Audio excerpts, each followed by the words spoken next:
You know, there's a lot of discussion just generally with the trips that I've seen so far on the 99 county tour, and this morning at Oak Street was an example where we do have a labor shortage, and there are concerns about, you know, if we are expanding, where are we going to find those employees. They're not too worried about it here, but certainly other businesses have to, because like at Oak Street, they were sharing just, you know, the number of people that will apply for jobs there. They get called in for an interview, they don't ever show up for the interview. So there's a labor shortage across the United States, and we're trying to figure out, is it because of retirements during COVID and nobody going in to fill those positions? Is it because of childcare issues? You know, we heard one example here where an employee had a childcare issue and had to go part-time. So those are all things that we need to explore and find out, are there ways that we can help alleviate that?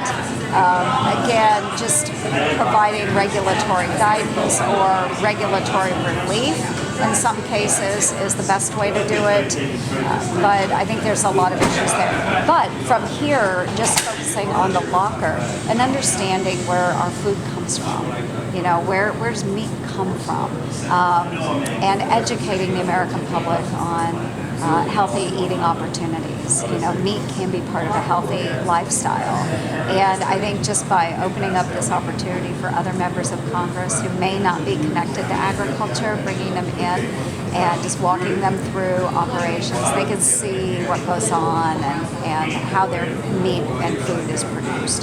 The topic of meat, given that you are on the Agricultural and Nutritional Board, what are your thoughts on the Biden administration's current plans to invest $500 million American Rescue Plan dollars into the expansion of capacity for meat and poultry? Do you consider this to be needed intervention given the circumstances, or would this be more of a governmental overreach that's unlawful? Well, it is a lot of government money going into this.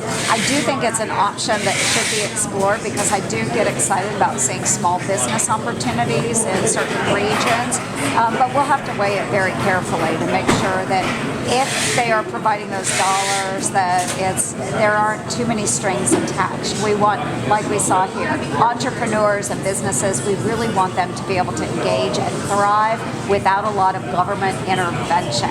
And I'm always afraid if we're throwing money at a situation, there's going to be some level of government intervention. But I also think we need to look very closely at a lot of these large meat conglomerates and make sure that they aren't pushing all of these small packers out of business.